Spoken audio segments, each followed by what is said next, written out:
Hey up, it's Steve from the Old Yorkshire Geek, and it's audio commentary time, this time for the 1987 movie Predator, which you may have heard of. Obviously starring Arnold Schwarzenegger, Carl Weathers, Jesse Ventura, et al. Directed by John McTiernan, a Gordon Silver Davis production. They did lots of action films in the 80s and that, didn't they? And it is a top-notch film. It is in my top 10 favourites of all time. Or did I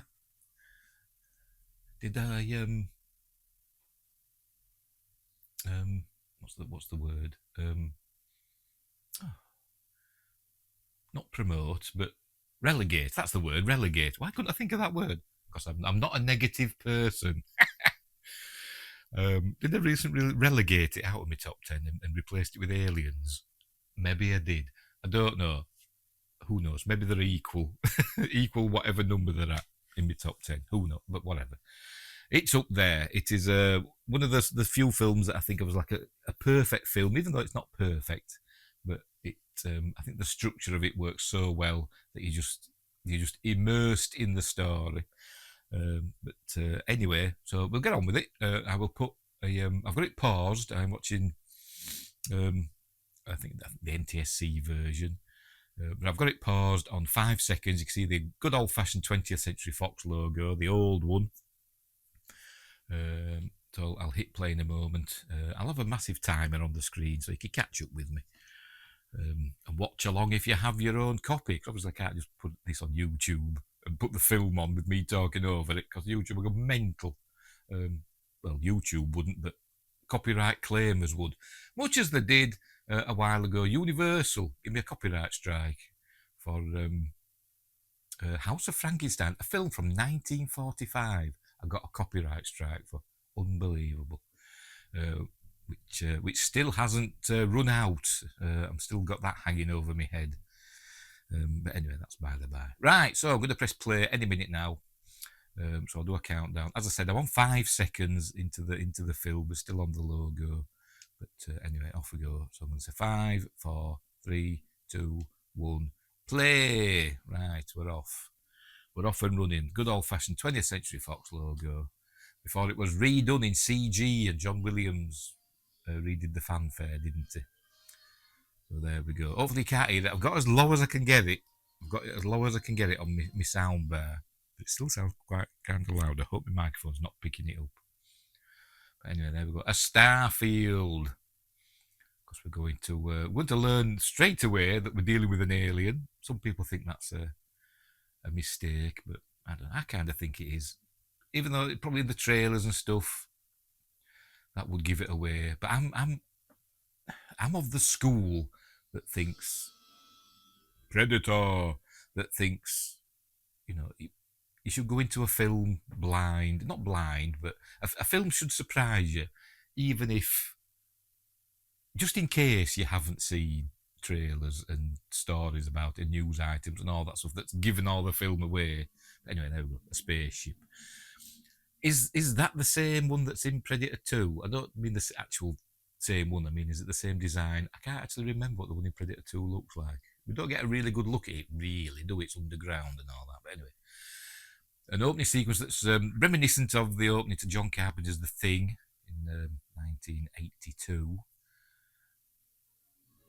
But different. And there we go, cool musical score from Alan Silvestri. One of the most underrated movie composers of all time, in my opinion.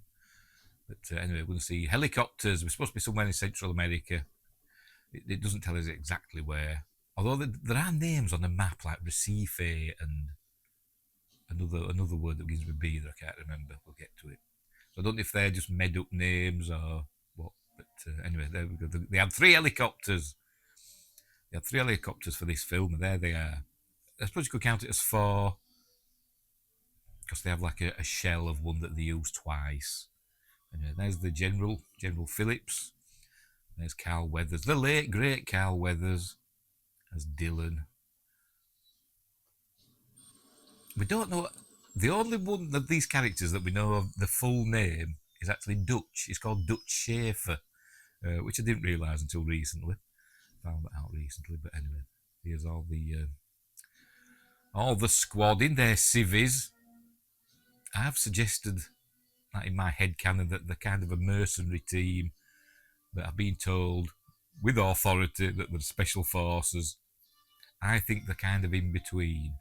They're a um, plausible deniability team.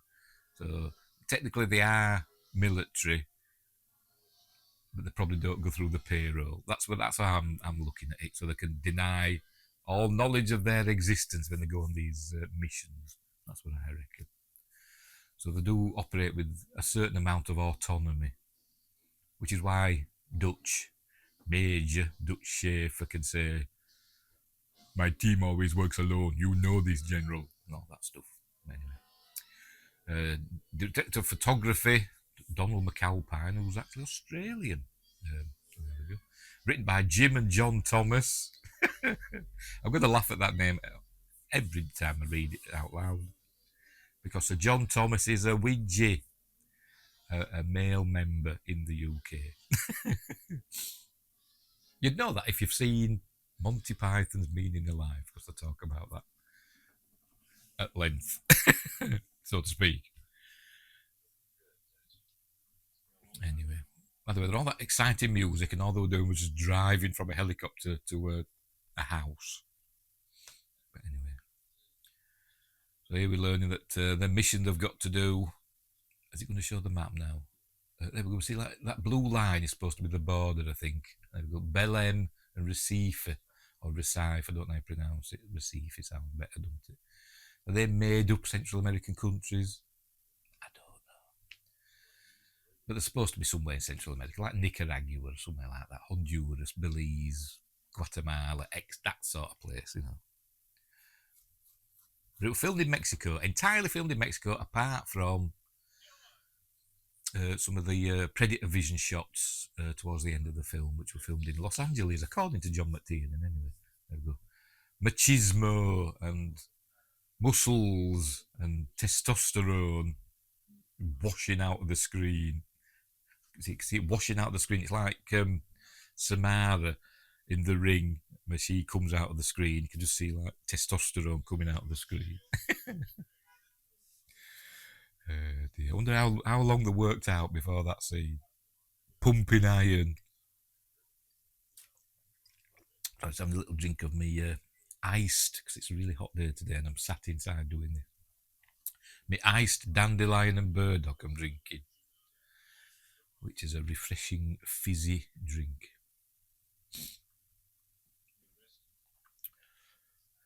Now the assassins. Side eye.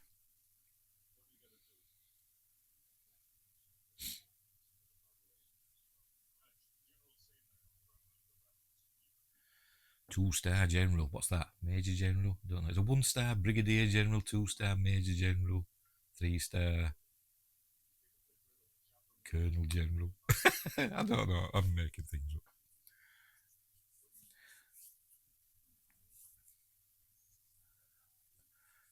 Here we go. Look, my team always works alone. You know that.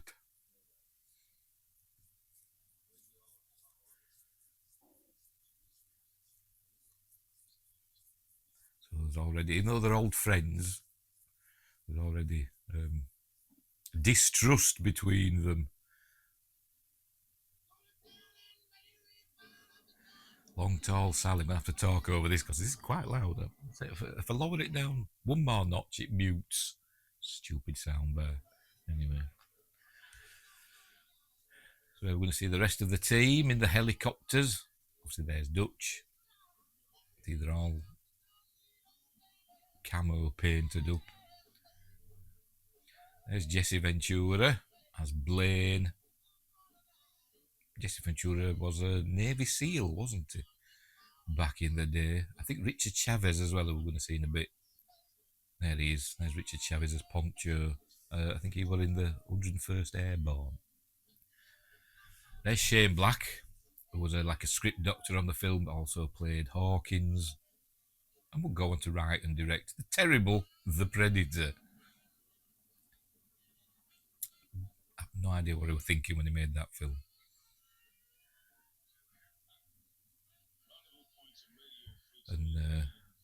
in the background, we saw Mac, played by Bill Duke.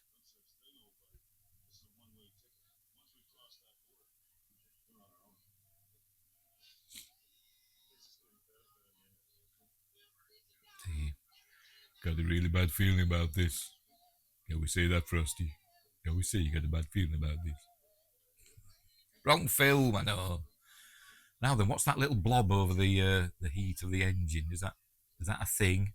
Oh, there's Billy, played by oh, bloody hell. Why am I blanking on his name? I've just seen it on the bloody credits and it's gone because I've no notes with me. Well, it'll come to me. Whatever, it'll come to me. They had to hire a bodyguard. The insurance company ordered them to hire a bodyguard for him, who plays Billy. Why am I blanking on his blooming name? You can't say that these days. They had to hire a bodyguard, not to protect him, but to protect the rest of the cast and crew from him, because apparently he likes to have a drink and he's got a short temper. And the bodyguard, which were a 6'6", 400-pound guy, he almost threw him over the balcony and he quit. Did the bodyguard? I don't know if they got another one. I imagine they did.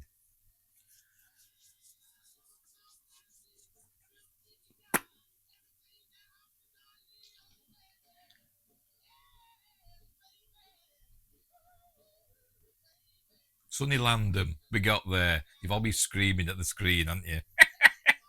I got there. Sonny Landham plays Billy.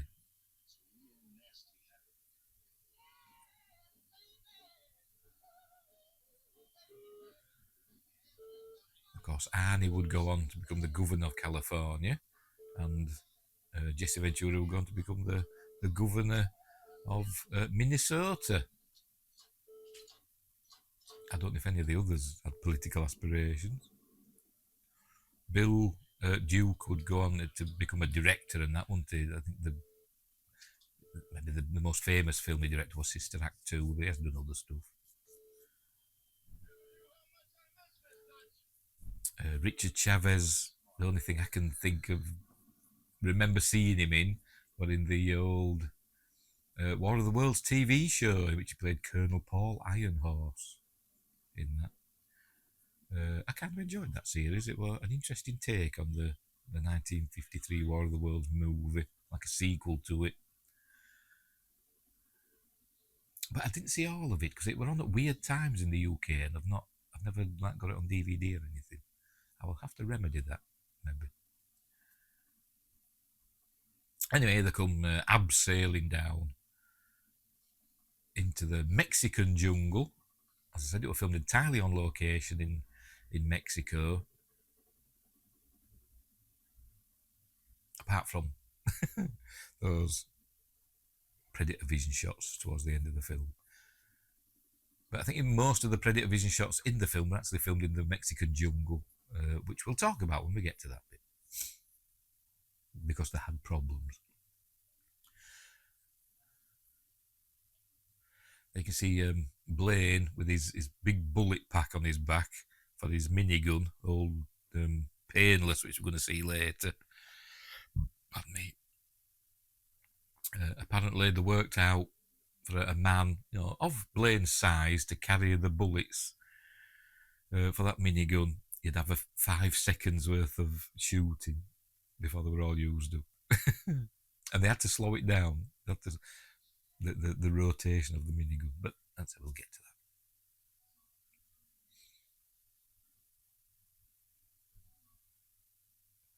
that. It's a very lush jungle, but they did have to do some set dressing on the jungle, because when they got there, they learned that you think the jungle's green all the time, wouldn't you? But when they got there, they found that it wasn't.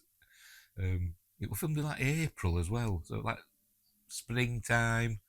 Maybe it's a deciduous jungle. I'm guessing all the trees hadn't got their green leaves on, so that bring in some of their own green leaves for the jungle, which is weird. Anyway, so this is the helicopter that's had the I'm doing quotes, cabinet minister on. We see this helicopter again later on. They reused it when they get to the camp.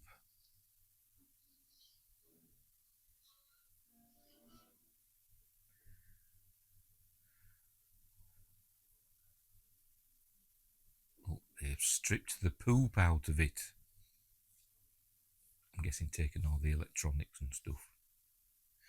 The pilot, or one of the pilots.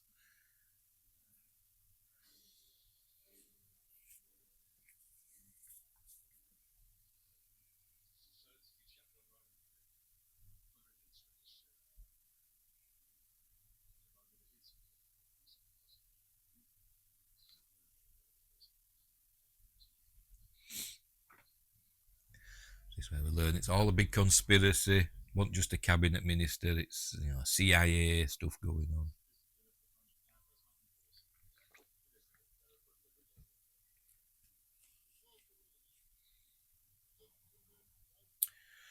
The writers for this, by the way, Billy is the tracker, and he's supposed to be of Native American descent.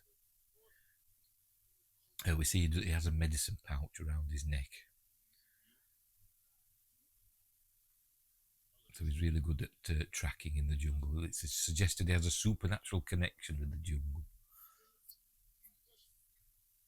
I forgot what I was going to say now. Oh, the writers, Jim and John Thomas, where they were researching this film, they did a lot of research into CIA missions and special forces missions.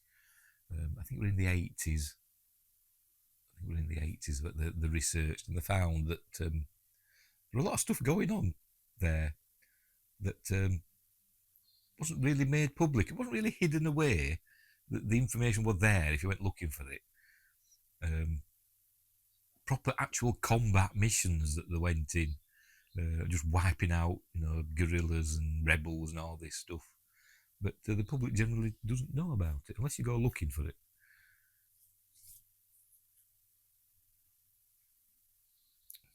Anyway, here comes Billy now. He's going to find a shocking thing after he has a little drink of tree sap.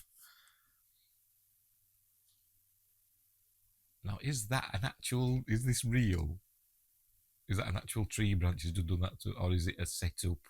It's like got a straw in it with some milk in. I don't know.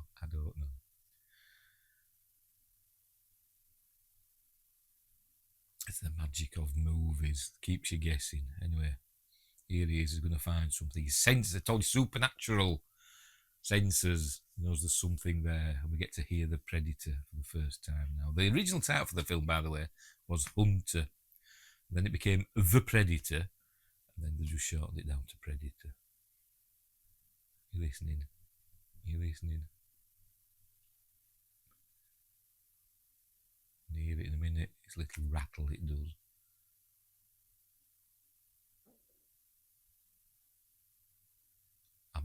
It might have done it because I got my volume really low. Anyway, there we go. We find some skinned chaps. Apparently, this is the first rescue team that was sent in by Dylan, although he denies it. Marines out of Fort Bragg. That are about to be skinned by the Predator. I don't know why the Predator skins people. It doesn't tell us what he does, but we've seen him rip skulls and spinal columns out for trophies. But why does he skin them? Does he like the taste of it? Does he cook it and has like pork scratchings, long pork scratchings? I don't know. If you don't know what they are, look them up. They're actually really nice. It's like fried pig skin with a bit of fat on it, or baked, or whatever. I don't actually know what they do with it, but it's really nice.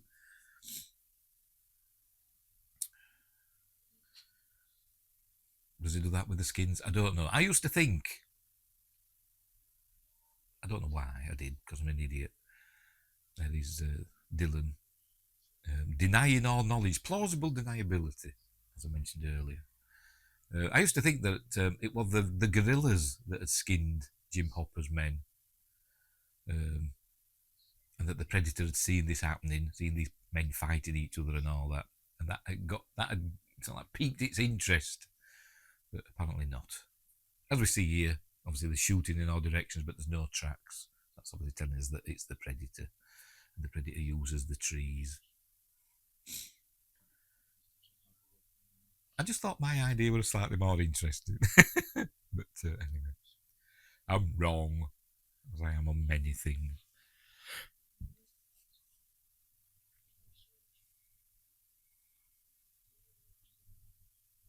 So how many of Hopper's men did the predator take? Don't know, because I don't know how many. Oh, they say 6. I think it says 6 men. So that it was a squad of 6, wasn't it? And I don't know how many we saw strung up. 4, maybe. Anyway, here we go, all painless. There it is, minigun. Which, they did fire it, not actual firing, but now, can you see the predator's supposed to be there? Can you see it? I don't know. Are we just supposed to think it's there? Or is there just a really subtle effect that I can't notice? Anyway, here's the predator vision, which is obviously thermal imaging. And they actually found that they got a thermal camera to do that. But it was so warm, well, hot in Mexico at the time, and humid, that the temperature of the jungle was the same as the temperature of the people. So everything looked the same, the same heat. Everything merged into all like red and everything. So what they had to do, I'm guessing that they did this afterwards. Maybe, I don't know, but or maybe they did that at the time. I don't know, but they actually had to spray the jungle with ice water to cool it down, and then get the predator vision shots that way, which is ingenious.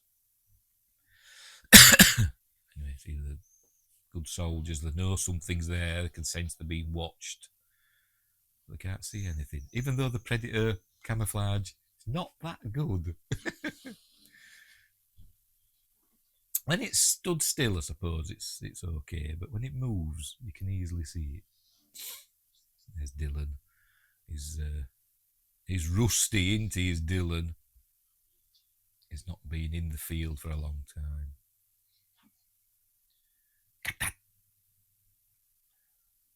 Don't start with me. I'm Apollo Creed, the master of disaster, the king of sting, the Count of Monte Fisto. Isn't he? Yes, he is.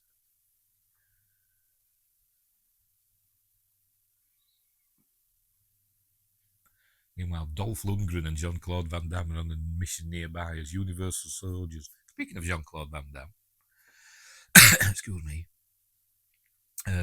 famously was the original Predator in this, when the Predator was like an insect praying mantis type creature. I'm doing motions with my arms that you can't see. But they decided that design was rubbish. So they filmed like 2/3 of the movie, leading up to the final confrontation. And then they had a hiatus, and then during that hiatus, the Predator was redesigned by Stan Winston. And Stan Winston says he was on a plane designing, doing doodles of what he wanted the Predator to look like, its face and that. And James Cameron, famous director, was sitting next to him. There's Arnie's mate, Sven. I can't remember his name. Sven something Olfsson or something. And he's just murdering somebody, but Dutch will see to him later. What was I saying now? Oh, right, yes, they were doodling the Predator thing, and James Cameron sitting next to him and said, "Give it mandibles." I'm doing it in my face, mandibles. So the idea for the mandibles on the Predator face came from James Cameron, which is cool.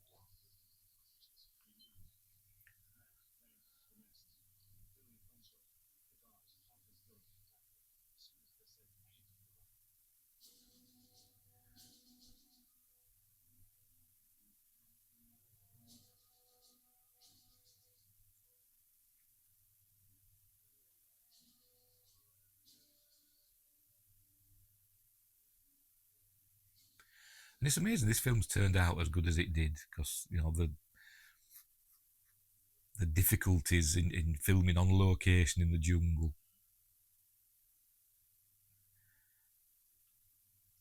because I had to send out, dailies where they send the day's film canisters or whatever off to the lab, and then they get them back. They call them dailies, don't they? They get them back so they can see what they filmed. Obviously, in the middle of the jungle, they couldn't do that. Well, they did, but it took them several days to get their dailies back. Anyway, they managed. Here they are, taking out the sentries and guards. The really unobservant guards.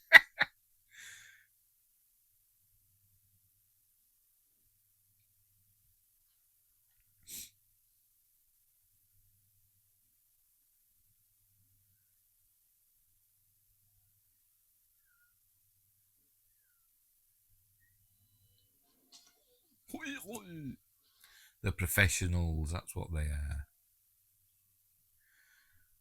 Now we get some more unobservant guerrillas.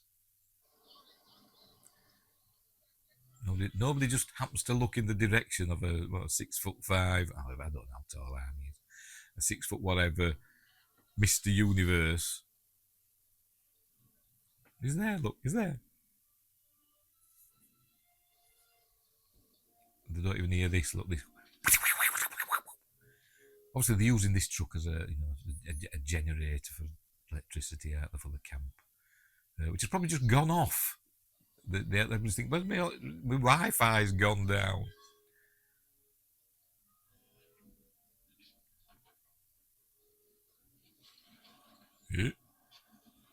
Hey, who's that? There's the other helicopter, by the way. You saw it in the background there. You can just see the background. That's the helicopter that were up the tree. They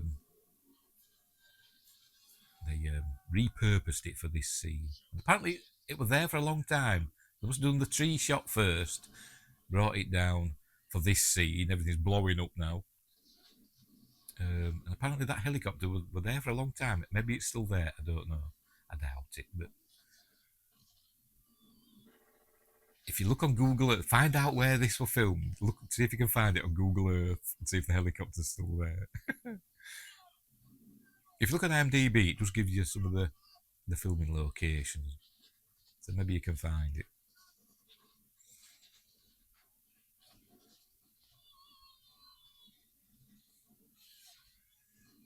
Stealthy, aren't they? They're all painless. It had to be. They had to hold it on a really well, not showing wires in this film, by the way, because old painless. It had to be like held on wires. That big and cumbersome. And once you started shooting it, you couldn't move it. It was just fired in one direction, because it had a gyroscopic effect of the spinning of the barrels. It couldn't move it. It just wanted to point in one direction. Anyway, there's the we'll learn a Russian military advisors. That's something that Jim and John Thomas found out, that during the Cold War there were actually a lot of, particularly in Central America, a lot of actual combat between American forces and Russian military advisors. I'm doing quotes. So for the Cold War, it did actually get quite hot at times.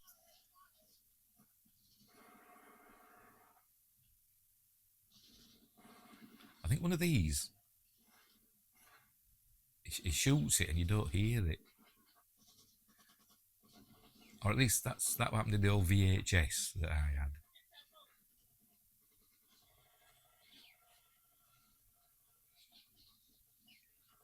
They should have had that tree collapsing, shouldn't they? That were like cut in half.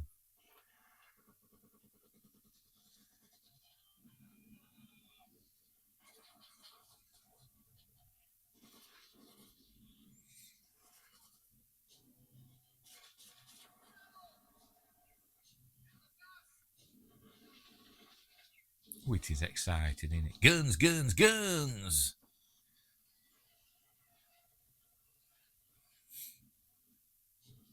Apparently the minigun is shooting, I think some of the other guns as well, is shooting, it's like a propane gas. You get the flash. It's not actually shooting bullets or blanks or anything like that. It's gas or something. That's what John McTiernan said in his audio commentary. There's Sven, copy for it. Now he's going to knock out Maria, no, Elpidia Carrillo, who plays Anna. Going to knock her out in a minute.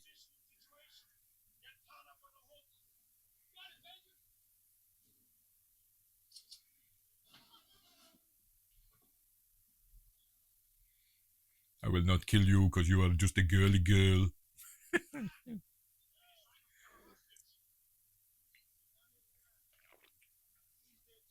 Hey, I do like Dandelion and Burdock.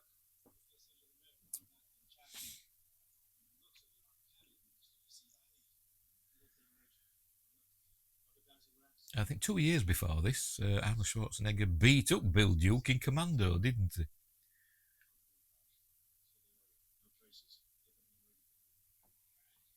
I eat Marines for breakfast. Or was it? No, I eat Green Berets for breakfast, something like that, he said.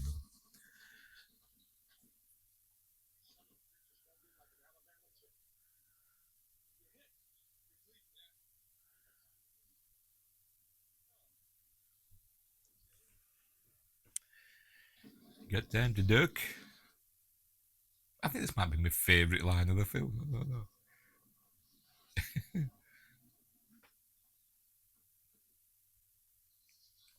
just think it's cool. Now, see how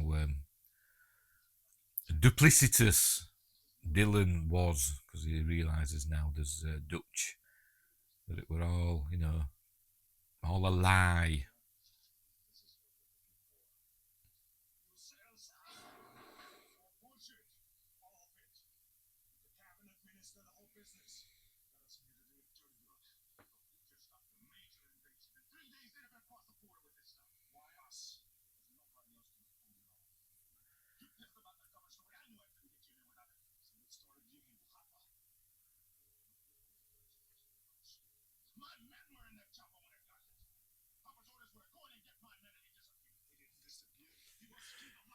Oh, it's good acting, isn't it? It doesn't need to be. It doesn't need. It's amazing. It is amazing.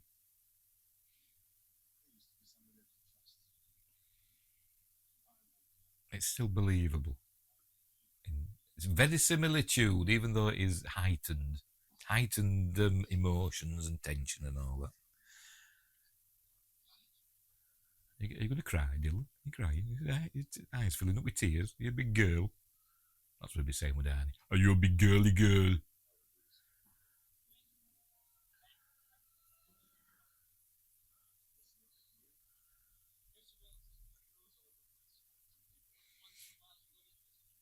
Gorillas all over the place. Where the hell are we? Africa? I know, different sort of gorillas. Guerrilla.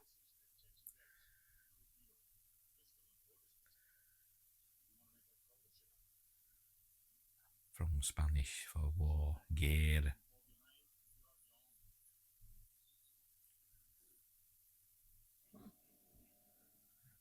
The Predator vision's back up. Predator's watching. Was probably watched all that action kicking off, thinking, "Ooh, I want to take part," but not just yet. Oh, pardon me, so I'm burping now because I've had fizzy pop.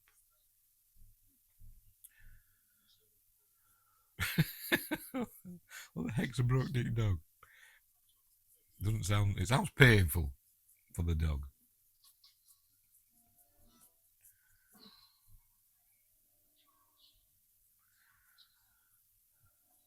Now we're gonna have a bit with the scorpion now. Was it me or did the thermal thing of the helicopter look like a skull back then? So I can't go back now, can I? Turn around, turn around. The Predator just records people and repeats their sentences back to them for some weird reason.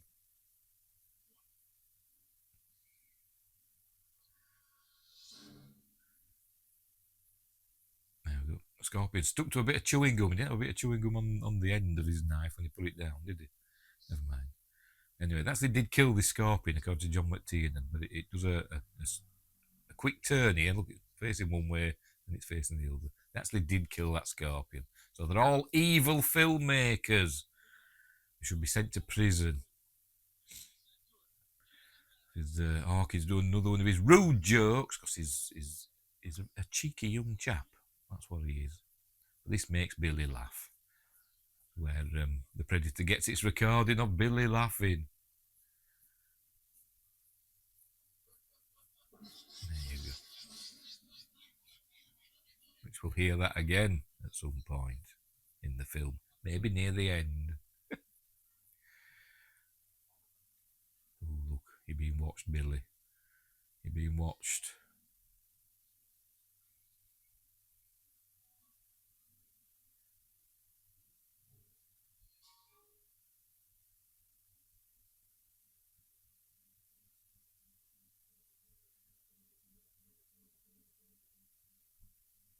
Is that a steel drum? That was the I don't know. So the Predator, they've left now. The Predator's coming down to survey the carnage. Seeing all the dead bodies, the heat vision, cooling down. But he focuses on the Scorpion. Would the Scorpion show up on the heat vision? Because they're not warm-blooded, are they? The arachnids, they're cold-blooded, aren't they? They're not endothermic, I don't think.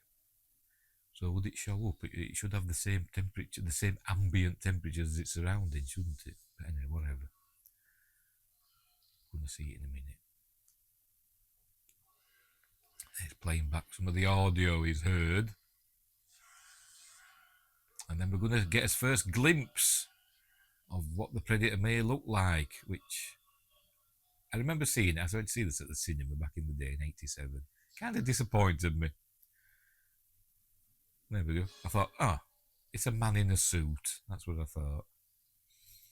But anyway, so it's looking at that thinking, these, are dishonourable hunters. They will kill a life form just for nothing. Even though technically he's armed with a stinger and stuff. But never mind.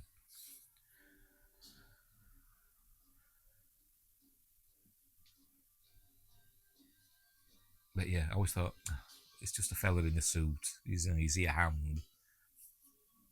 I wanted it to be some weird insect creature with Jean-Claude Van Damme, but no. But it's still amazing. It's still cool. I wasn't disappointed for long.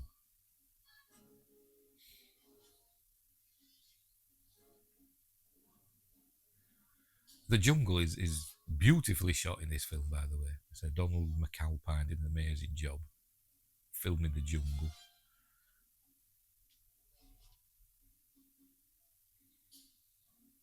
I mean, this is real jungle.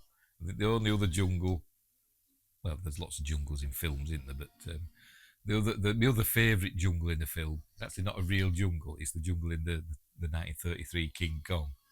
That's like a fake jungle, a romantic version of jungle. This is actual jungle. Am I waffling?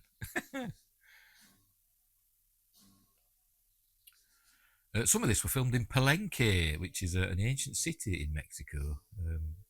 The famous Palenque spaceman, the like sarcophagus of, I can't remember the name of it was like a chief or a king, wasn't it? And I've forgotten his name. But it kind of looks like he's a man in a spaceship. Ancient astronauts and all that stuff, ancient aliens and all that stuff going on. But that's in Palenque.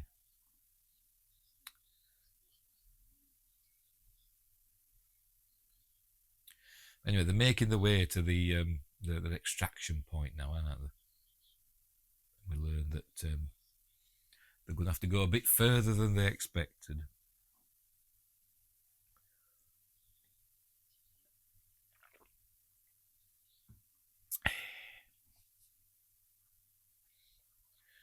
She's going to make a run for it in a minute. Here we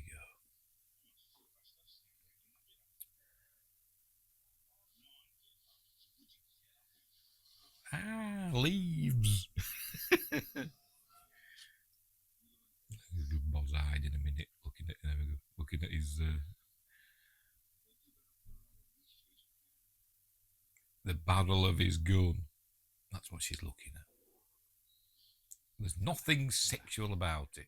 Oh, marvellous. It all went wrong. My internet went off. So watching the thing through the internet. So now I'm sat on my computer. Hopefully it hasn't affected the timing very much. But we just saw Elpidia Kirillo, Anna, get caught trying to escape. And now they are carrying on. I'm on my computer now. I'm not risking it. I'm watching it through my computer. Hopefully everything's okay. Right, Billy is he can see. He can't see that. He senses the predators out there. I mean, technically, it should be just by that tree from the predator vision thing we got there, but we can't really see it. They didn't bother adding a special effect. Well, I don't think they did. I can't see it anyway. And his huge muscles. He actually lost weight for this film. About 25 pounds he lost. Leading up to this film, so he looked lean and mean. There's Billy with his medicine pouch. But as we learn, he's spooked. He knows something's out there. Anyway.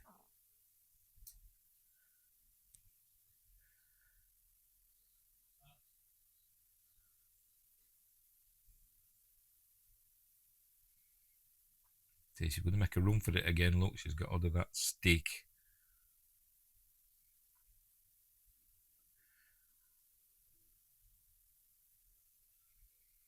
Technically, because of her, people die, I suppose, really. But, she's a prisoner. It's her duty to try and escape, isn't it? I suppose. There's the predator on in one of them trees over there. There's like the tree there with like a crook in the tree with a big branch, and is it standing on there watching them?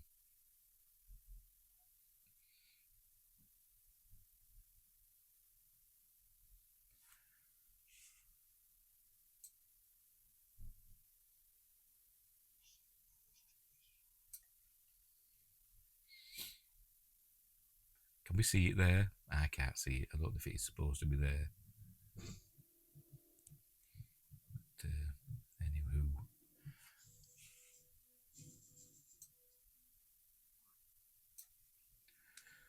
Right, so Poncho, look after her. Now he's going to get a whack in the face, and she's going to run for it.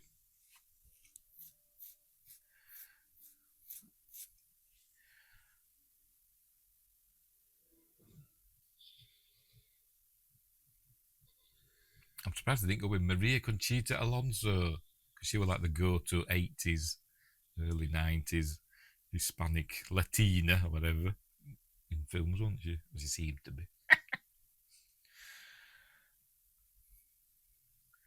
Anyway, off they go.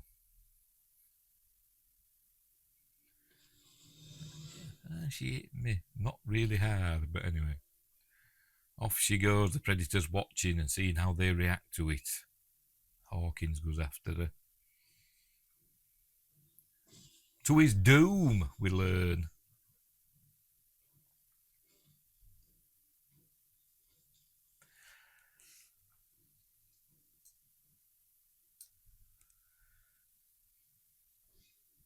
Anyway, he does stop her, but this is where we get his first look at the predator's camouflage, which, for the time, it was an amazing effect, but, it's still, even back then, it didn't look amazing. I don't think it looks amazing. But it's cool. I suppose that's the main point, and it's cool. I'm sounding like bloody Tony from At the Movies saying it looks rubbish for all the effects, but it doesn't. We're going to get him now. We're going to get you. There it is. His sunglasses turned into Ray-Bans in the Predator vision. There you go, grabbing him. A weird Predator hand there. Do you think that were a throwback to the insect-like Predator? I don't know. It looked a bit weird, did that Predator hand, didn't it? Anyways, making short work of Hawkins, by the way. They've arrived pretty quickly, and suddenly Hawkins has been gutted and thrown up into a tree, or strung up into a tree. Anyway.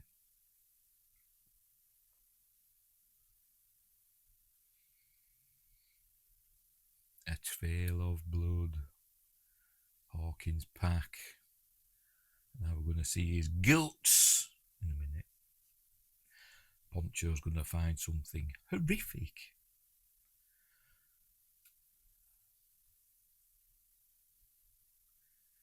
There it is. That's just Hawkins's guts.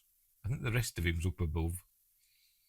They never think to look up for some reason.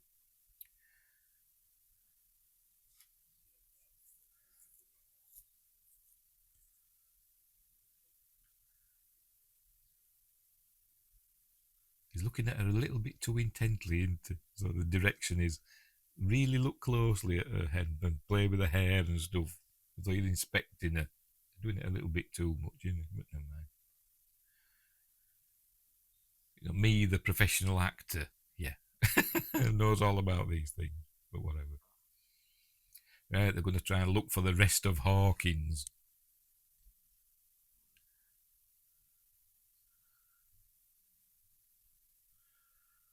Just look up, it's up there, because we're going to see it any moment now.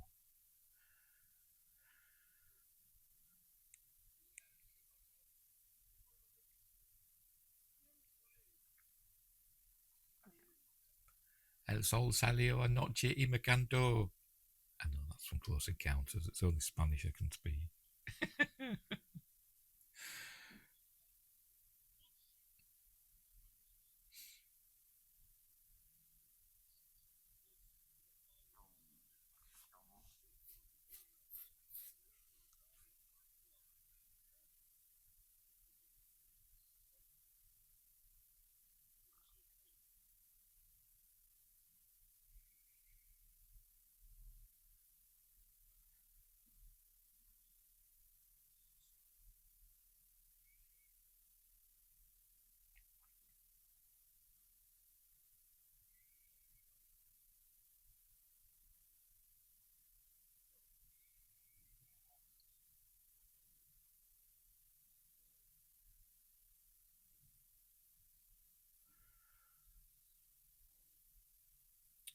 Right, we're going to see Hawkins now, I think.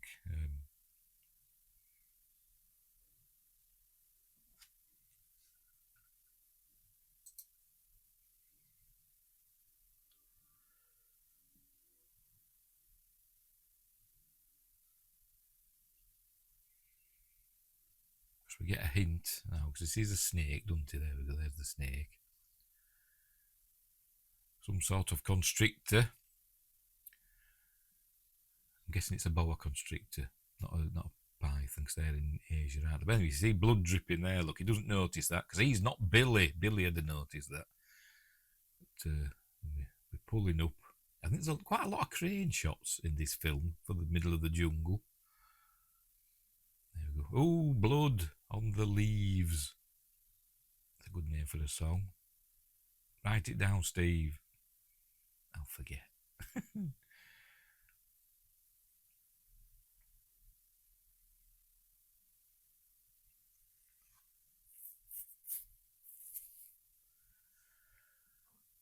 Taking its time, isn't it? It's taking its time. And there he is.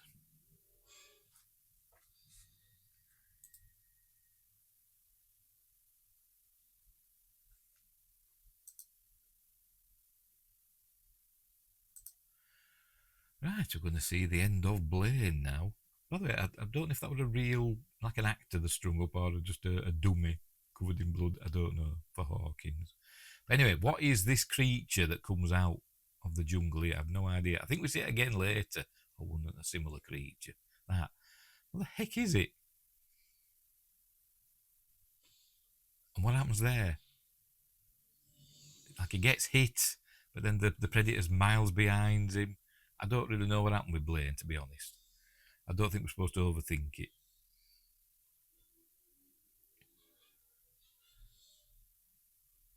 But then it's there, and he sees it, and just to, so make sure we can see it. Its eyes glow. Oh, is that what he shouts? Contact. I've never paid any attention to the subtitles before, to be honest. I always thought he just shouted Dutchie. Dutchie! I thought that was what he shouted. That's contact. is using all painless, firing its propane gas or whatever. The jungle, they didn't actually shoot the jungle. The jungle were actually demolished in this scene with something like 25,000 squibs or something like that.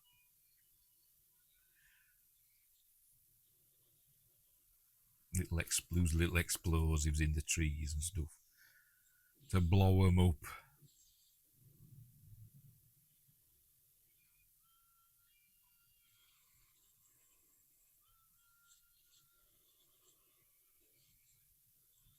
I bet there's people thinking that they're doing all this damage to the jungle, to this pristine jungle.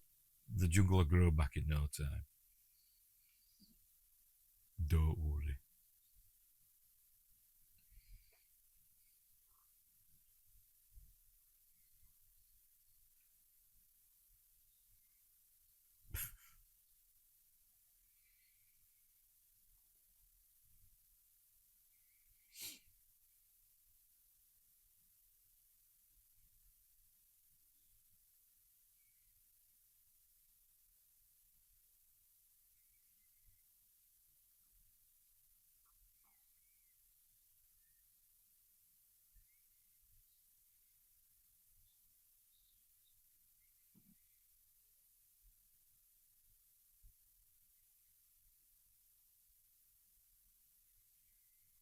They hate nothing, but they did because we saw, didn't we? We saw it got, for some reason, it's got glowing green blood to make it easy to track.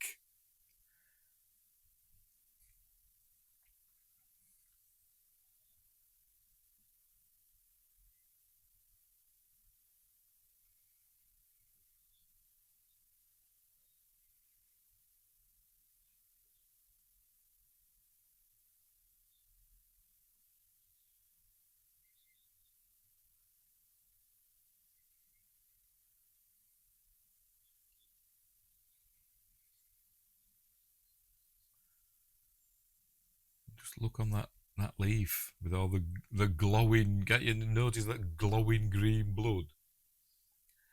Anna notices it in a bit.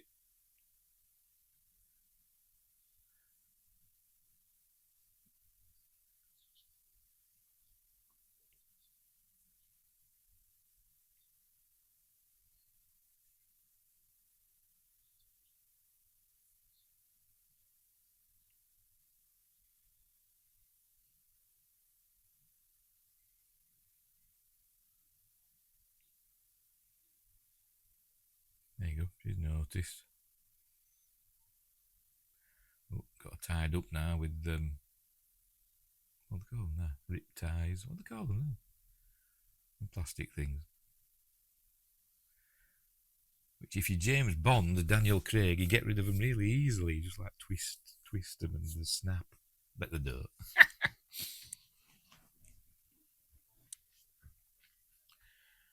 Anywho, there you go, setting up his satellite phone. This is Mac setting up claymores and flares and stuff.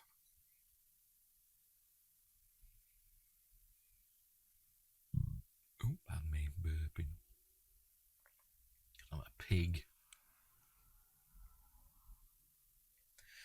Flares, frags, and claymores.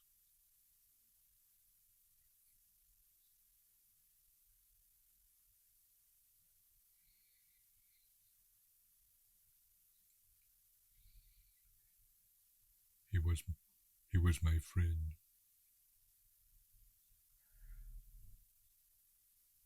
Aren't you all friends? You're on the same squad. I know Mac and Blade were friends before this, weren't they? Because he just tell the story, doesn't he?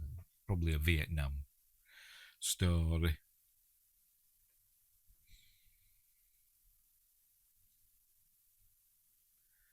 We're hearing the fanfare for the common mercenary, is what they called it, behind the scenes.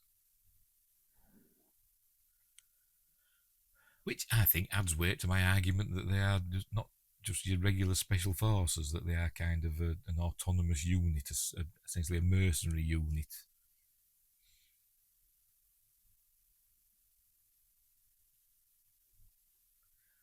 but not quite like The Wild Geese, which is a great film.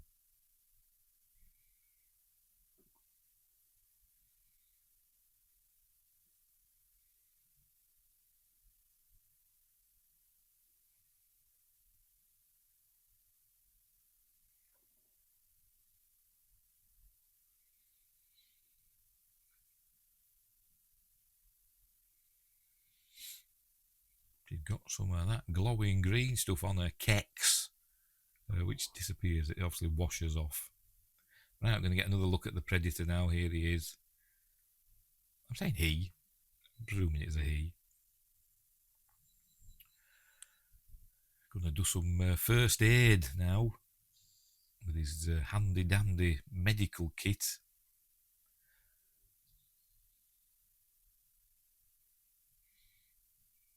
The Predator in Predator 2's tougher. He just makes his own stuff, doesn't he?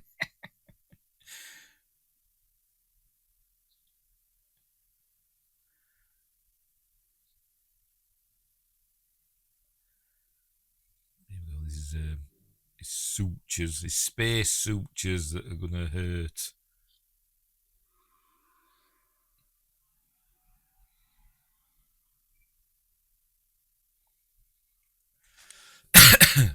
Sorry. Now then, is this a deliberate with the time? Because once there's 9:30 hours, next contact 9:30 hours, and then he repeats. Well, he says back to him, Roger, 10:30 hours. Is that deliberate to obfuscate anybody that might be listening in? I don't know. Or was it a mistake? I have no idea.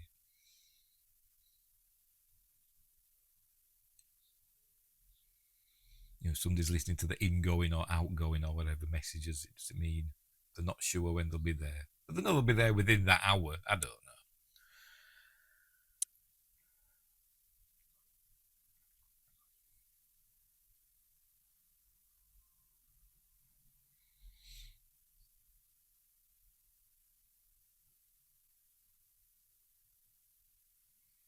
Those eyes disappeared. Well, not really. They kind of appeared, then disappeared. Do you think that was, when they wrote the script, they thought this will look really cool, but they couldn't find a way to do it with the effects that they had? So they had like glowing, like the aliens from Stargate, they go old, glowing eyes for some reason. Only does it when he's camouflaged. His eyes never go when he's not camouflaged, do they? Anyway, whatever. I'm a nitpicking. Yeah.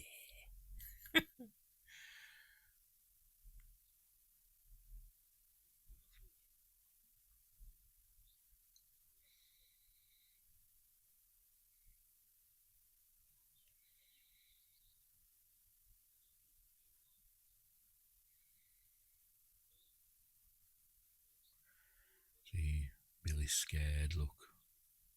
I'm scared, Poncho. You ain't afraid of no man. And it ain't no man. So maybe it's a woman. Maybe it's a woman predator. I am no man. Kills them. That's why it kills them all, you see. Apart from Dutch. And somebody else, which we'll see at the end of the film. You've got to be quick to point it out. I noticed it in my Magnificent Mondays show. There's somebody else in the helicopter with Anna and the General. I don't know who it's supposed to be. Anyway, whatever. We will get to that. We'll hear the fanfare for the common mercenary again now. Here we are with Mac. I'm going to cut your name into him.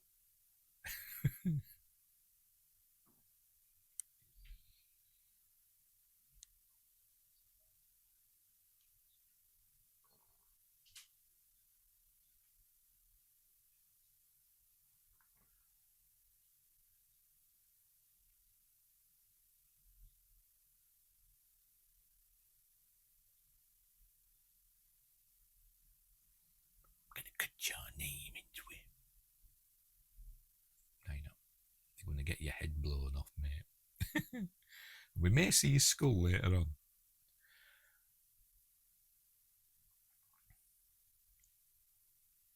Anyway, here comes the pig.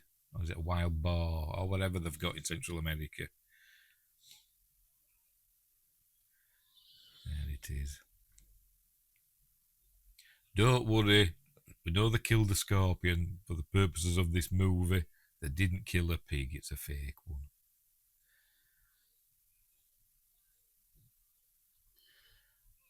I wonder if it says at the end of the film no animals were harmed in the making of this movie. If it does say that, they're lying, aren't they?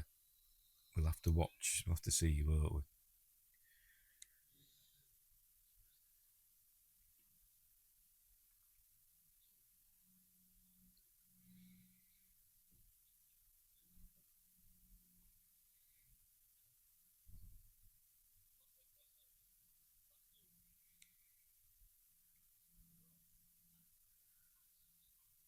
This is where we learn that it were all a distraction, and the predator sending the pig. I don't know, but it just you know took the distraction to take Blaine's body for his trophy collection.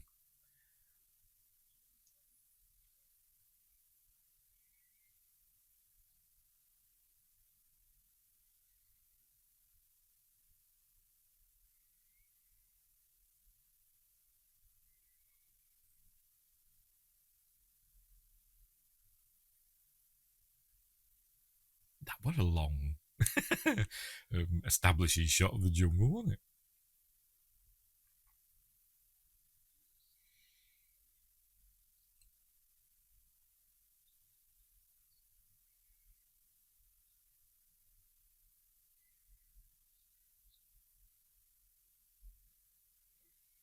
Like a hunter. That'd be the name of the film, but they changed it.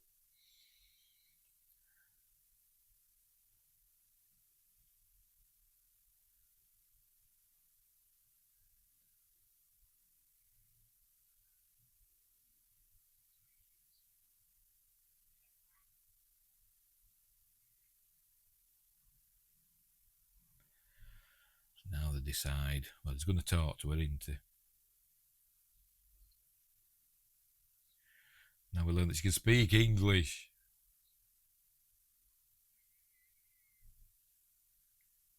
Because it's the demon who makes trophies of men.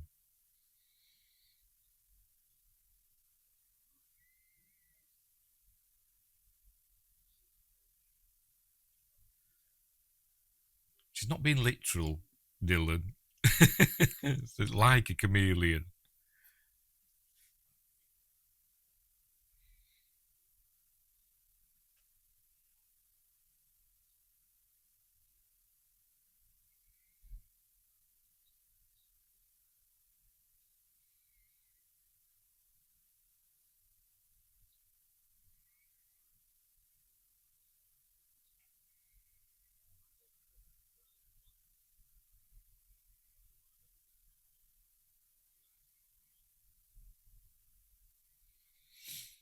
Right. Oh, they're going to set up some more traps.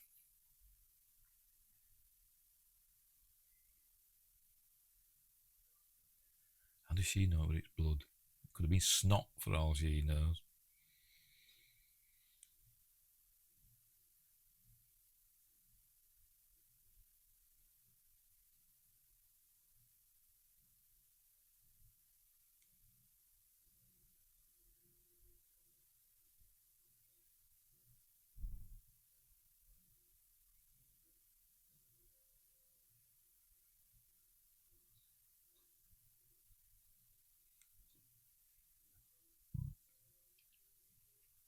How does the predator tie people or hoist people up into trees? Does it have ropes, or does it use vines, or does it just wedge them up there somehow? I don't know. Anyway, they are setting traps and stuff.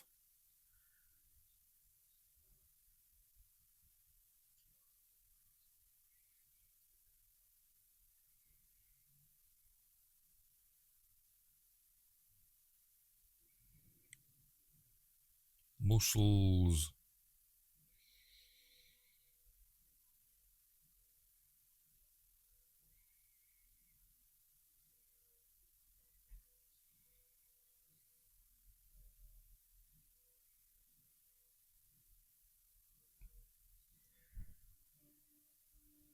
go into all this trouble. Saying maybe you can see our tripwires, maybe it can't see this, but then there's actual rope.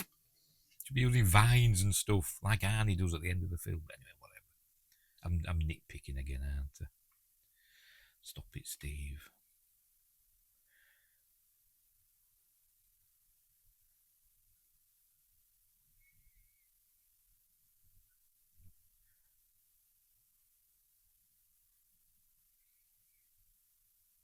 That was the idea of using the razor. Not actually Bill Duke's idea.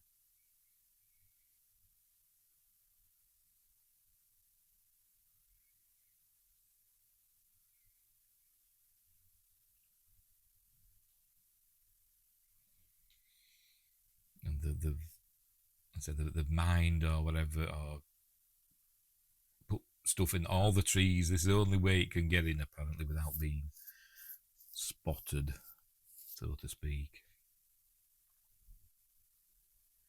That man's crazy.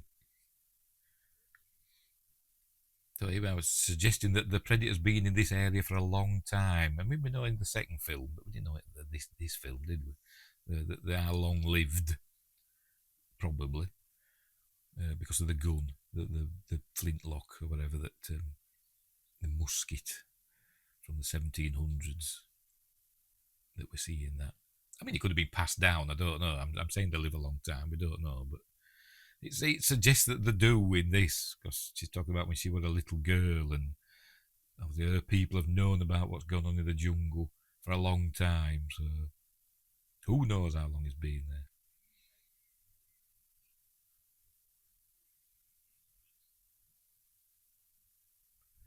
But it only likes the hottest times, doesn't it? Only the hottest years this happens. So maybe they're just different predators. They just come at different times. Maybe they check the weather reports and see when it's going to be hot. And then one comes. Which makes Alien versus Predator weird, set in Antarctica. But never mind. Even though I'm not, I'm not one of these people that hates Alien versus Predator. I quite enjoy it. But that doesn't make sense. It was set in Antarctica, does it? Even in Predator 2, they say, drawn to heat and conflict. But I think they're trying to say that in Alien vs Predator, I'd stop talking about other films, but I'll just say it quickly. They said that Antarctica, back in the day, when the pyramid and all that stuff were there, it were warm, and they've only come back because of the pyramid's been activated again, hasn't it? But anyway, whatever. The Predator's going to appear now, or not appear, you know what I mean, camouflagey appear, and make a weird monkey-like noise that we never hear him make again, I don't think. Because they do actually kind of catch it, don't they? It gets caught in this net that we'll see any minute now.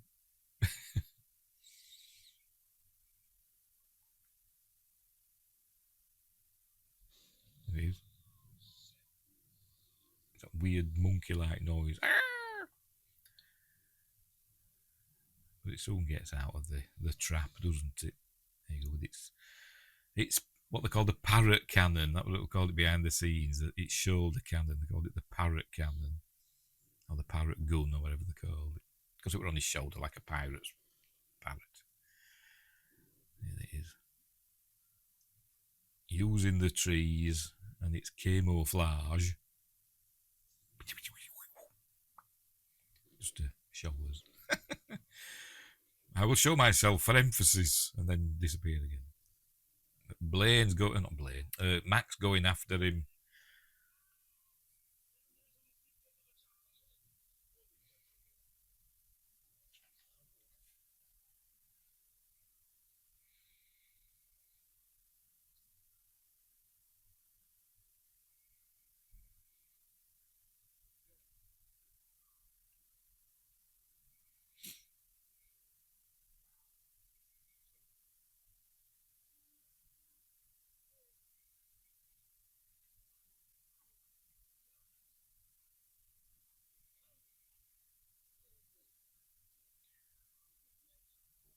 I think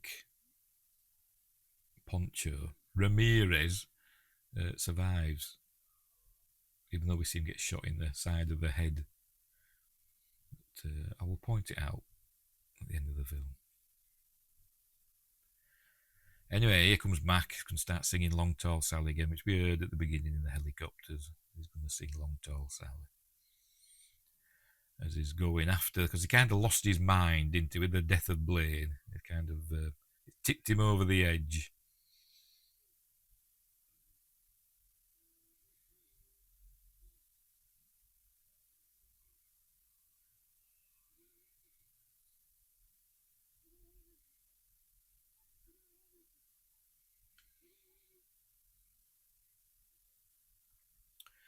And Dylan's on his trail.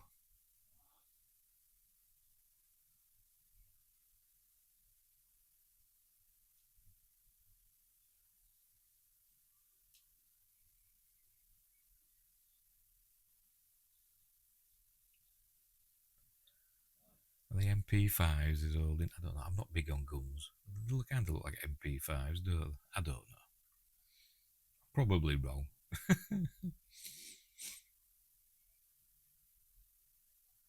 Oh, we then turn around over here.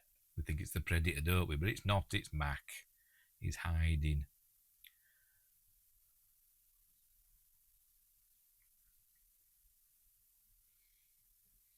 Of course, Mac has found the Predator. But I think the Predator knows he's there. So I think it's all a ruse. Oh, out there past them trees.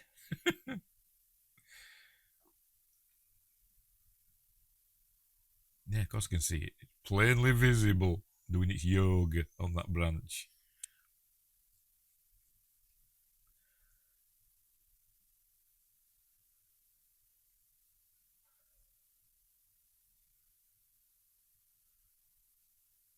But then it teleports, doesn't it? I'm assuming it moves while they're not looking. Or maybe there's more than one. Who thought of that, eh?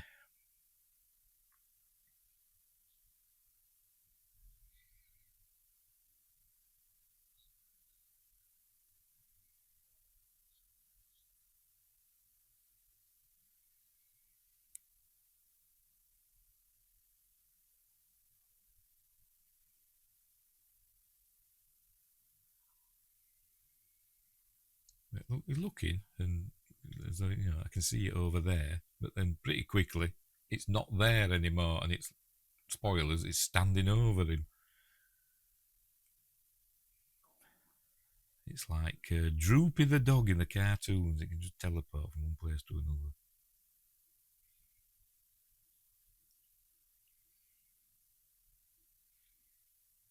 So he's taking his eye off it for a second.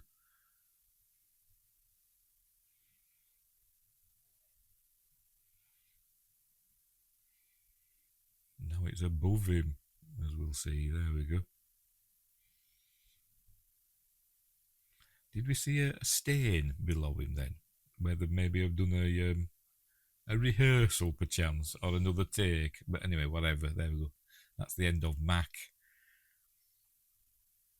Don't know what it killed him with then, but obviously not the parrot gun, because that leaves no scorch marks or cauterizes the wound. That one blooming cauterized, was it?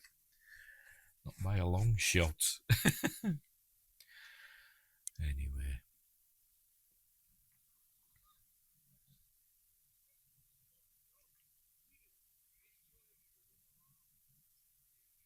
No sport. Anyway, they're going to find themselves on a big King Kong log in a minute. But first, Dylan has got to meet his fate.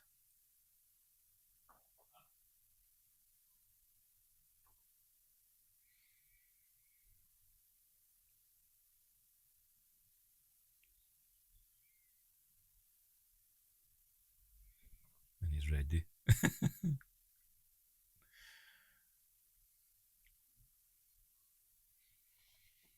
Oh, he sees Mac dead, doesn't he? Just remembered. There we go. Then, yeah, he hears the Because Predator's got one of those little audio recorders that can like record like 5 seconds at a time and play it back. They were all the rage, weren't they, back in the day, probably in the 90s. The Predator's got one of those. Because they don't seem to have their own language, but they must have. They've got their own numbering system because we see a countdown, don't we, at the end of the film. But anyway. And there it is. We did see it as he panned. But just to emphasise, does his go old eyes. He's got go old eyes. And I was going to get his arm blown off. In the 4:3 pan scan version, which I've got, because I've got the VHS of it, you can actually see Carl Weathers' arm poking down out of his the back of his vest. He's supposed to have like a stump of an arm. You can actually that in the 4:3. Yeah, actually, you could see it a little bit there. His arm poking down. Anyway, so that's the end of Dylan. Right there they are on the King Kong log. Cool shot. I love that shot. Don't know if it's a special effect. I don't know. Could be. Maybe not.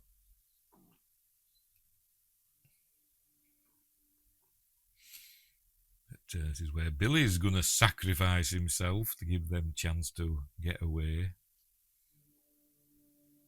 Maybe if he looked down, he might have had a chance. He just keeps looking up for some reason.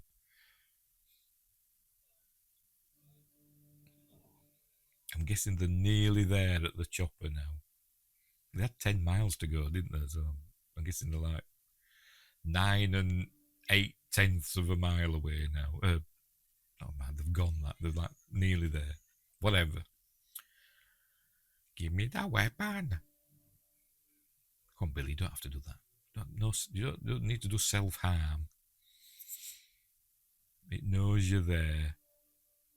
But he's looking up, but it comes from below.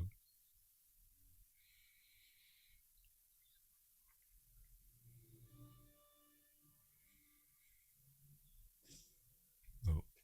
He's looking up and it's coming from below. Also, his scratch is done on his chest seems to have slipped in the Predator vision. Stop nitpicking, Steve. There we go. Billy's being got. Off screen. But we know he's being got because we see the outcome of it shortly. Look at his shaking, terrified look. Even Dutch is scared. Look, his arm was shaking. It's there, look. It shoots Poncho in the side of the head. Is he dead?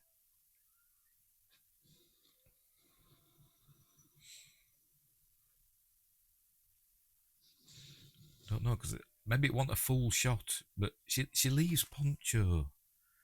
Look, she goes. So we've got to think that Poncho's dead. But we see somebody else in the chopper later on with the general. I don't know. I'll point it out when we get there. Anyway, so here we go. So essentially now at the point where the filming process took a hiatus. I think after this, Dutch is going to go on his slip and slide down into the water, which Arnold Schwarzenegger wasn't happy about doing. Obviously, he didn't do it all the way. They just did like a slide for him to go down. And I think he were on a wire as well, but he wasn't happy about it. But they did it. And this is where apparently the only injury in the filming, this stuntman put his knee out, damaged his knee here, and he went into the water. I don't know if it was the impact in the water or when he hit the bottom, I don't know, but he hurt his knee. The only injury, or major injury, in the film. And I think now is where we get what were filmed after the hiatus, I think. Because I went back down to Mexico, to this area here, this lovely little waterfall area with this pool. And they built a big tree, which we're going to see any minute now.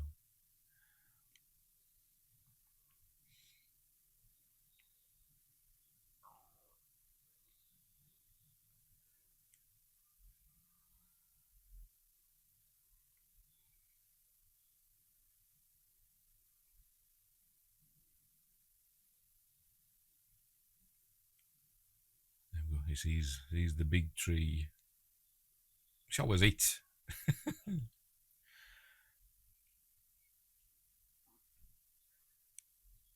There it is, the big tree, which is actually made out of concrete. They built that. It's not an actual tree. Made out of concrete.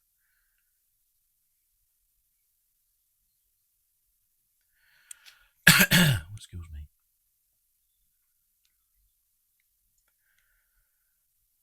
Anyway, but the predators followed him. But does it know he's there? Or does it think it's won? Does it think he's dead? I don't know. Why did it jump in the water behind him? I don't know. Because it doesn't see him, does it? Because he covers himself in the mud here. Somehow this thin layer of mud hides all of his body heat. But, whatever. Suspension of disbelief. And the predator camouflage doesn't work well in water.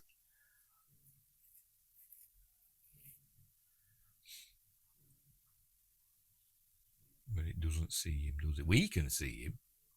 We know he's there. Obviously there you can see him, but I mean in the predator vision. We can see him.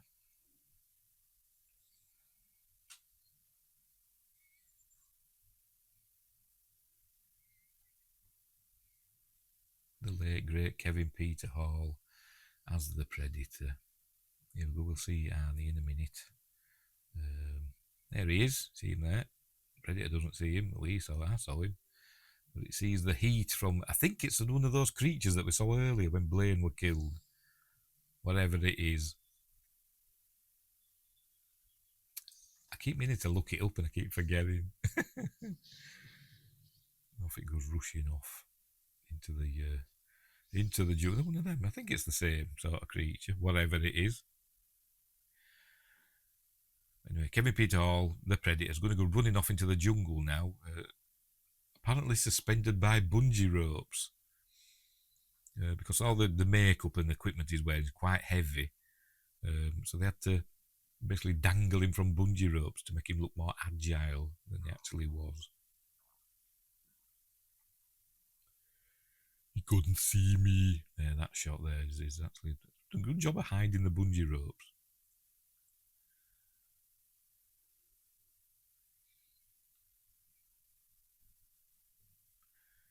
Right, so we're going to get Arnie sorting out, setting up traps and stuff now. The only equipment he's got left is his knife and I think just some grenades that he uses the gunpowder out of, doesn't he?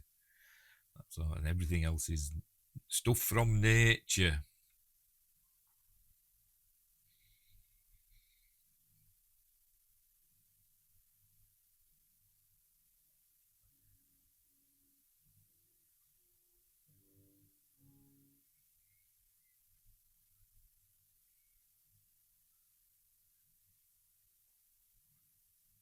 Great score from Alan Silvestri, by the way. It's low key in the background. Apart from that.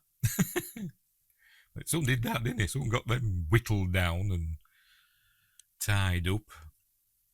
Depends how much string and vines you can find to tie things up in the jungle. It's everywhere, isn't it? It's everywhere. Vines strong enough to hold up huge logs that we'll see in a minute.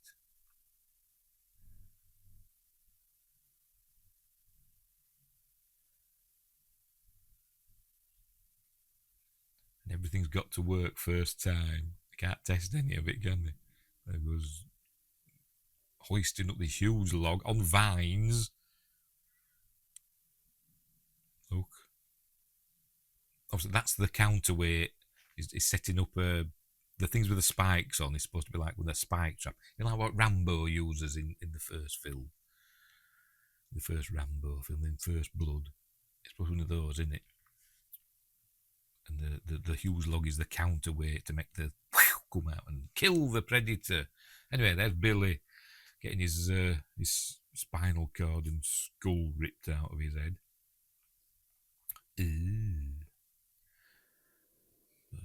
Cleaning that up. It had the Mandela effect. I thought actually we saw him cleaning it up and buffing it, but I think that's in Predator 2, isn't it, where we see the Predator polishing his skulls. Anyway, he's making a bow and I can't say it, bow and arrow. Bow and arrows and stuff. Look how strong he is, look. Because he needs to get the tension, doesn't he? To make it a super powerful bow. Make this arrow go through a whole tree. How does he get that back out? I don't know.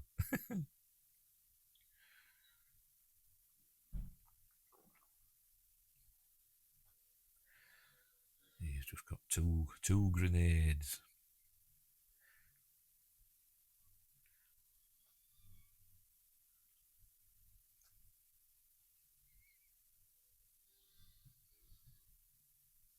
So he's putting the gunpowder in the leaf, but and then what does he do with it? I don't know.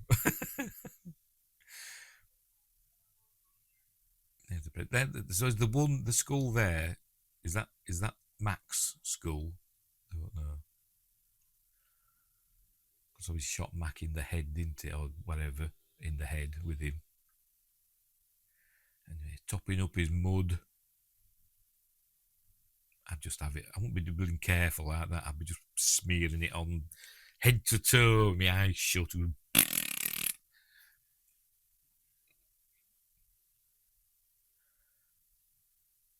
All the heat coming out your eyes will give you away. Are your eyes hot? I don't actually know that.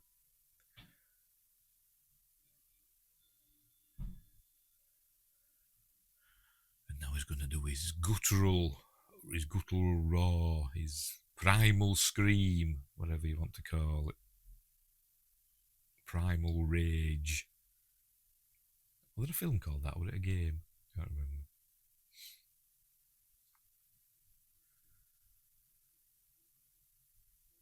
Oh, he's got some matches as well in his equipment. Thankfully. Oh, the metal loop. I just noticed that on his bow. Oh, ag, it says in the subtitles. Ag. It should have said bellows a primal roar. That's what it should have said, shouldn't it? For more emphasis. Not just ag. Anyway, here you go. The Predator thinks, right, I better sanitize my blades because I don't want to, my prey to get some sort of infection.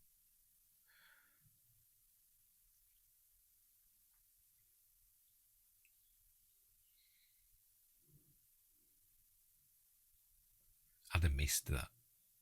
It would have gone straight in the water. I thought, I've got to light another thing now. Just use my last two matches as well.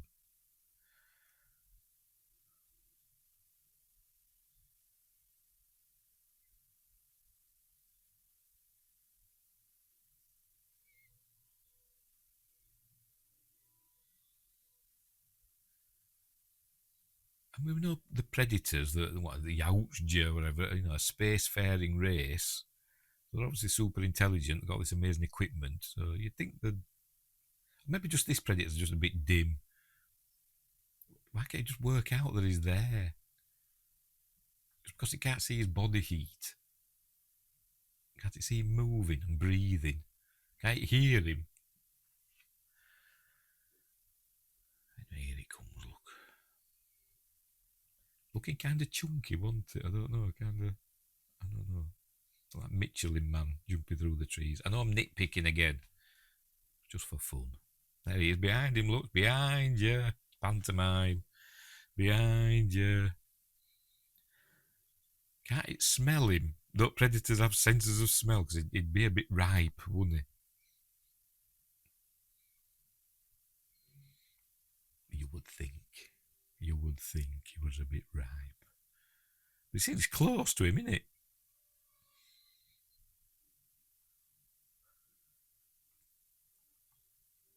What? And it looks again, and we can see him, hugging the tree. There he is. Yes, up there. Sorry, I just saw him. But the Predator didn't see him. Because it's stupid. At least the Predator and Predator 2 will have different settings on its helmet thing.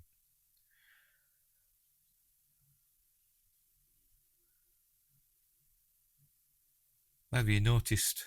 I'm guessing when they did the fella in the red suit, to get the mask in, it's a fella in a red suit, by the way, that when we see the camouflage Predator, it was because there's not much red in the jungle, he was a fella in a red suit to mask out the fella, and then they add in the special effects.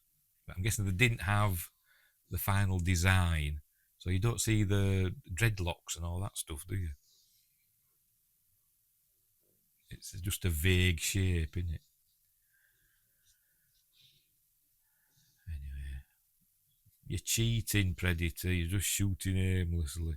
But I suppose is this the Predator's version of when Dutch's squad were just blowing up the jungle earlier on? This is that, isn't it, from the Predator's point of view?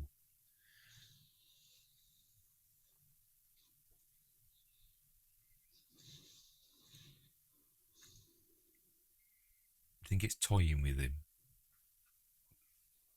I think it is.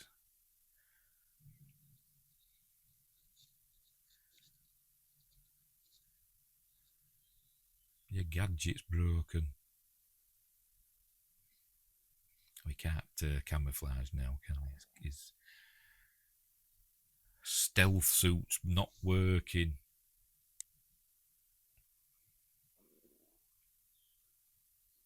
Again, they'd be on bungee ropes there.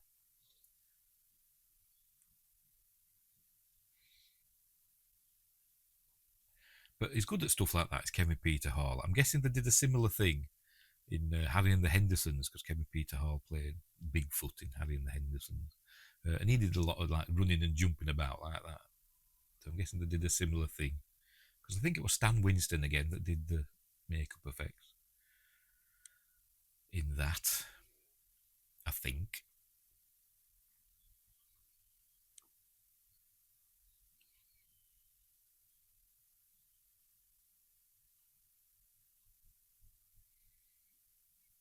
It's got blood coming out of his mouth. Has he bit his lip?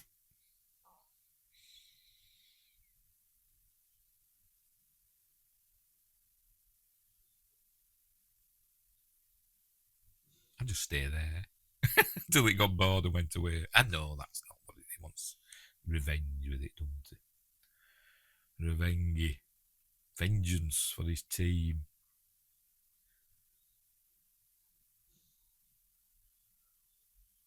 I think Anna, at this point, I'm presuming, has got to the helicopter now.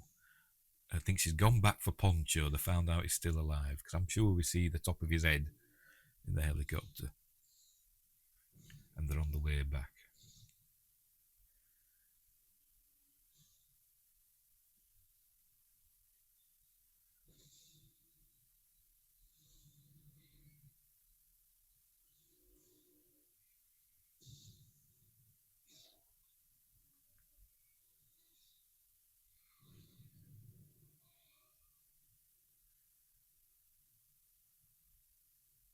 He's hit it, look. It had all its super ace technology to find out where he was, and it kept missing him. And he just threw a spear and hit it, look.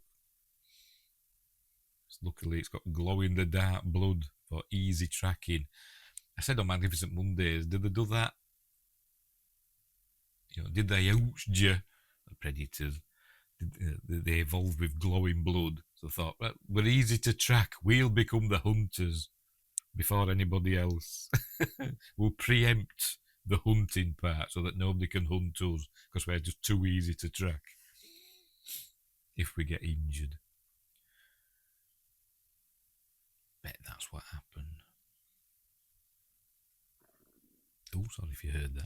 Stomach grumbling. Eyes. Those eyes don't disappear, do they? He's good at starey eyes, isn't he? Arnold Schwarzenegger. He does it in True Lies as well.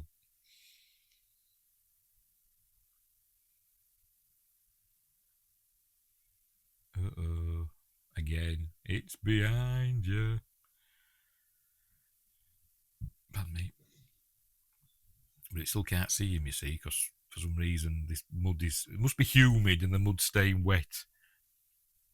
But he's now got his own medicine pouch made up of gunpowder and a match. A bit like a flashbang, I suppose, isn't it? But now he's going to lose. And he's going to lose his camouflage. And then it's going to be Mano a Predataro.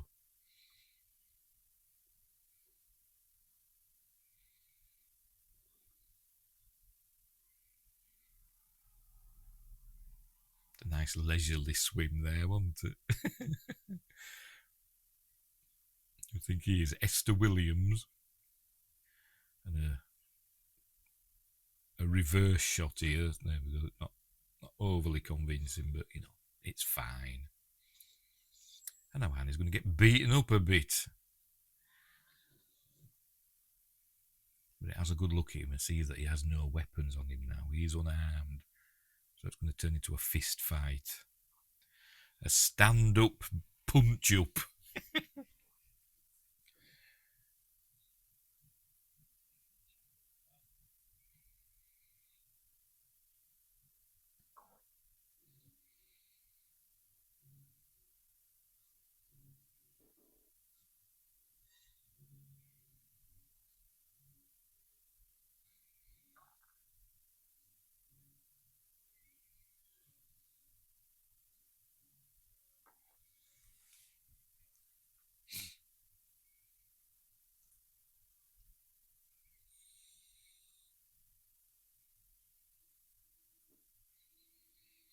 So what are the dreadlocks on the predator? Are the hair? I don't know. Are the predators? They're not mammals, are they? Are they, you know, because they're aliens. You know, are there some other genus? Not mammals, not reptiles. Something totally alien. So the dreadlocks are not hair. It's something else. I don't know.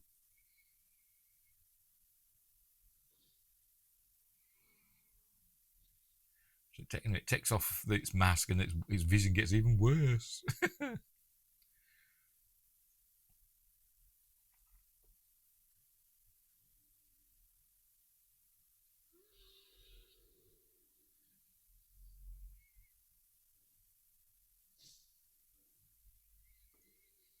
It's a cool makeup effects from Stan Winston and his team. The late great Stan Winston. I say that a lot in this bloody film. Late great.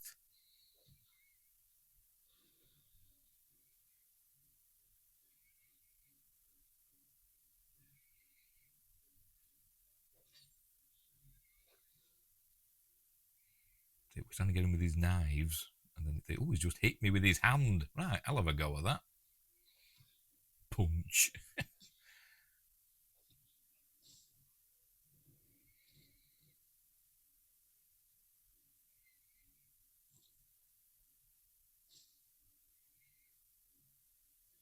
Yeah, and he's losing big time, isn't he? Losing big time in this, getting beaten up. The jungle's taking a pounding as well. Was that the same branch we saw get broken twice?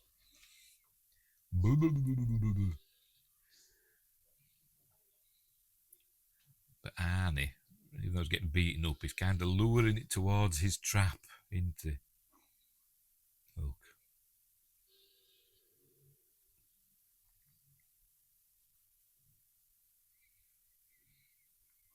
So you're seeing the regular predator vision, you know, without his mask. Everything looks red, everything looks the same, so he's kind of hard to see, isn't he, Arnie, against the jungle. So the predator's helmet, mask, whatever, face piece, the technology in that is what masks out the jungle and just highlights the creatures in my head canon. So here he is, he's got to his trap, look. There you go, with his spikes that he's going to send into the predator, hopefully, but unfortunately the predator notices them. Oh, hang on, what's these spikes doing here? You shall not bamboozle me that easily, human. It thinks.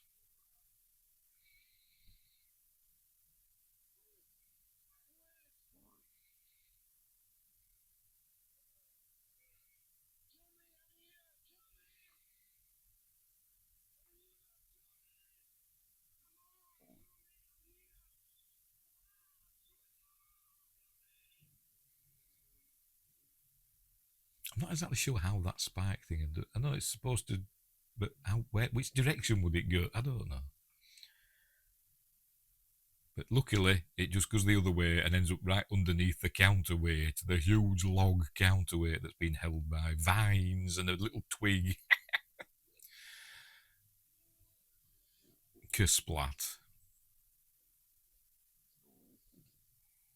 And Arnie thinks it's all done and dusted, so he's resting now. He's gone all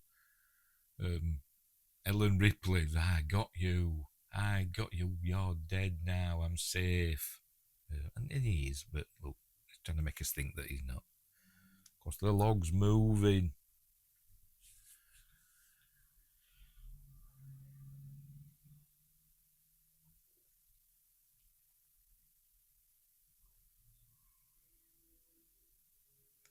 Finish it off with a big rock.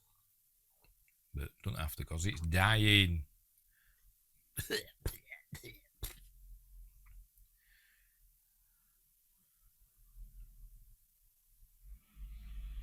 What the hell are you? That's where we hear Peter Cullen's voice.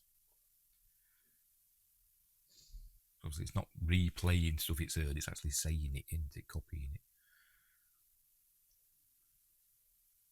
That's Peter Cullen's voice, the voice of Optimus Prime in the Transformers. But anyway, obviously his camouflage thing got damaged, but not his nuclear bomb. And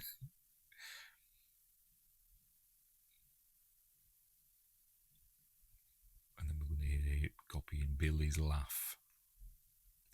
I guess that's obviously Predator numbers. So like, run away. This bit actually, John McTiernan came up with this. It was inspired by a dream he had. He worked at Los Alamos, and a bomb went off at Los Alamos, and he was running away from it as fast as he could. Weird dream. There was more to it than that, but I haven't got time. But there we go. Then we cut to the helicopter. We're going to see Kevin Peter Hall again. That's not him. Don't know who that is. Somebody with an 80s tash. Then we see Anna. So she's in the helicopter. There's Kevin Peter Hall as the pilot. And there's the general. And we're going to see another fella, the top of some other fella's head. There was a mushroom cloud. I'm guessing this is, I don't know, a non-radiation nuke. I don't know. Or maybe Dutch died of radiation poisoning. I don't know, but he does survive. We see him there standing amidst the destruction.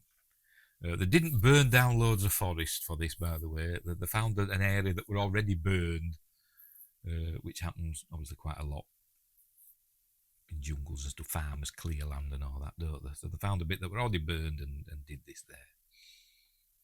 Right, what's the general here now? You see a shock of black hair next to the general in the helicopter. And I'm thinking, is that Poncho? Come on, show us. It might be super quick. But I did notice it on Magnificent Mondays when they had it paused. There, look, that. Who's that there? Is it Poncho? Did they go back for him? Did he survive? Is it somebody else? I don't know. Anyway, so there we go. They pick him up, head back out. Predator's dead.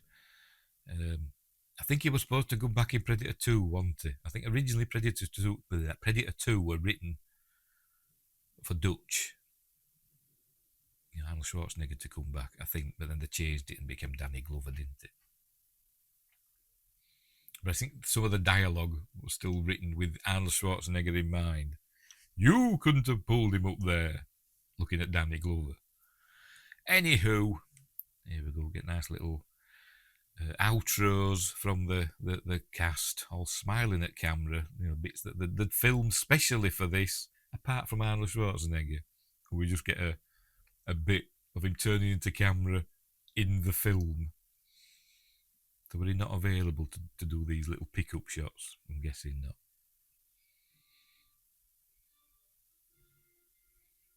Who knows?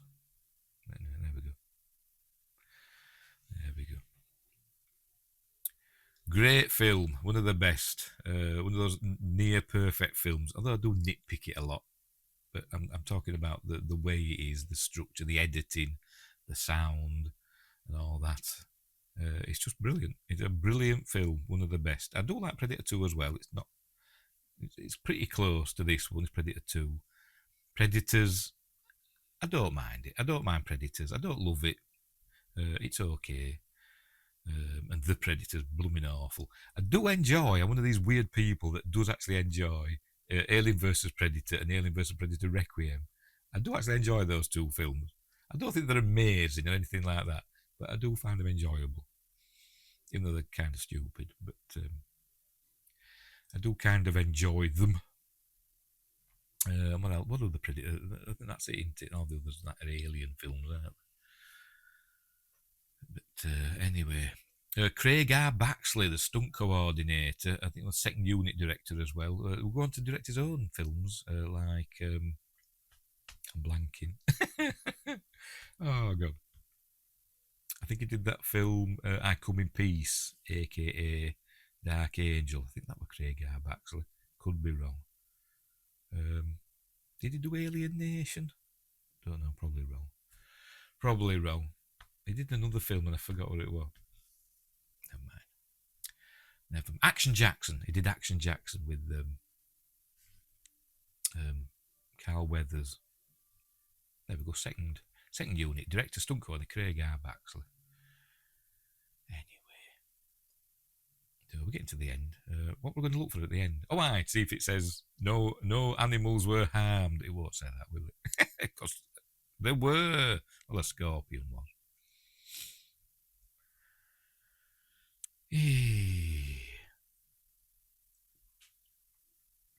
That's a visual effects by Greenberg, the R. Greenberg Associates or whatever, and Dream Quest Images.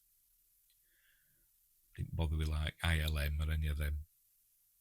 They did the job, and they did it well. So it wasn't a huge budget for this film, less than 20 million in 1987, and it's a big movie. It's a big action summer. I suppose you could call it a blockbuster. But anyway, here we go. We're getting near the end. Shot entirely in Puerto Vallarta, Jalisco, Palenque, Chiapas, Mexico, apart from some of the other bits, which actually filmed in LA. According to John McTiernan, it's not saying no animals were harmed, is it? Pardon me. Nope. Animals were harmed in the making of this film. Great film. Great film. There we go. That's the end of Predator. Top-notch film. One of my top 11. One of my top 11 films of all time. Great stuff. Love it. So I hope you enjoyed that audio commentary from me, waffling on, and you're thinking, shut up and let me watch the film. But I love that film. I think it is great. It is great. It is up there. I'm surprised I haven't done it sooner. 88 episodes of Magnificent Mondays before we got round to Predator. Unbelievable. Right, so we will leave it there. We're all done and dusted. So apologies for halfway through if there's a bit of a jump. Like I said, my internet went off. I had to quickly pause my audio commentary and set it all up again. So anyway, hopefully everything stays in sync. We will see. I'll do my best. Right, so thanks for watching. Wherever you are, look after each other. And until next time, I'll say the thumbs up. That old Yorkshire geek with stories to unfold.